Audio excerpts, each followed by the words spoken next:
Breaking news out of York County, Pennsylvania. Just moments ago, state police confirmed that 3 police officers are dead. 2 others are in critical condition, all after being shot. Police shot and killed the gunman. There is no current threat, they say, to the community. Now, police were on the scene on a rural farm to issue some sort of an arrest warrant over a domestic dispute. Apparently, they had been on the property the day before. There are reports they were there to arrest somebody for the charges of stalking and criminal trespassing, leading to speculation perhaps that the suspect had been lying in wait for the police. This is a rural area of Pennsylvania. It is about 115 miles west of Philadelphia. York County is the site. This is how one neighbor described the shooting. When I passed the barn, I heard gunshots within a few minutes, and I saw an officer go down on the road, in the middle of the road. Pretty alarming. Pennsylvania Governor Josh Shapiro just moments ago said he met with the families of those 3 slain police officers. Despite their grieving, he says those families took time to say how proud they are of their loved ones. The governor said this kind of violence needs to stop. This kind of violence isn't okay. We need to do better as a society. We need to help the people who think that picking up a gun, picking up a weapon is the answer to resolving disputes. We need to do better when it comes to mental health. We need to do better when it comes to looking out for those who are in need, so we don't have to deal with tragedies like this. I want to bring in Joe Cardinale now, retired lieutenant commander with the New York Police Department. Joe, this is a very high number of officers shot in this single instance, 3 dead, 2 critically wounded. What do you think, what can you imagine went down here? Well, you know, it's sad. My heart goes out to their families and to the community. I mean, you just said it, 3 dead and 2 injured.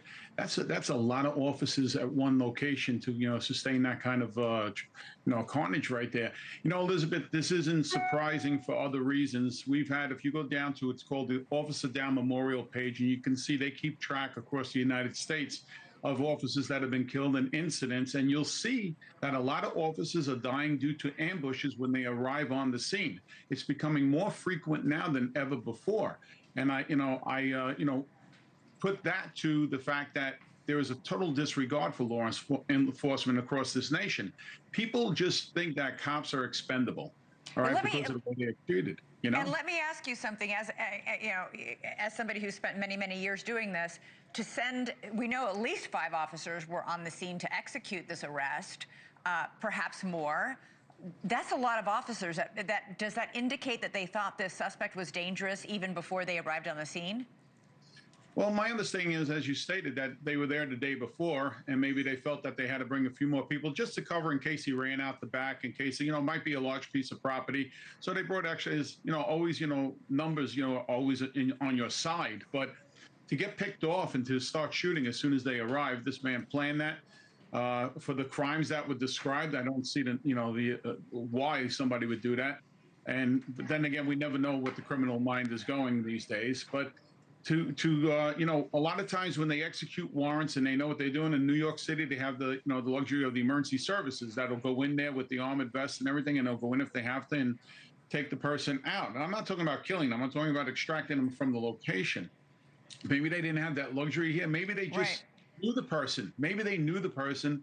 And I'm not going to say lackadaisical. I'm just going to say maybe they approached it in a different way than normally would be approached, and this guy just took it in another direction. We've often heard from police that domestic violence calls are the most dangerous because emotions are high.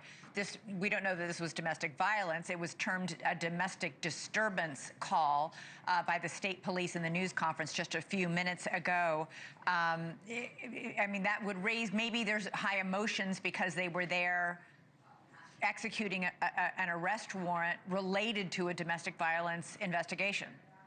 Yeah, it was related to stalking, I believe. And, like I said, stalking, I mean, you can address that. And criminal trespassing. and criminal trespass. So that's something like that you can actually go to court, explain it, do what you have to do. We don't know what the other components are. That's a very brief press conference that they gave, very brief, and for the nature of this this incident and the size of it, I believe that they're tying in a lot of loose ends right now. And there might be other components like other agencies that may have been involved, and they're not at liberty to say anything right now. So maybe in the next update, you'll have another, a reason or more clarity onto why they approached in this manner and what the actual circumstances are. Elizabeth, don't get me wrong. You can go to these incidents. You can show up with 10 people, 20 people. And if somebody's waiting the way they do in so many instances, as I described before, and there's an ambush, there's not much you could really do about that, because as soon as you get there, they pick the officers off. And there's been so many officers killed by that manner. Thank you for watching. Subscribe below and download our NewsNation app right now on your phone, and you will get fact-based, unbiased news for all Americans.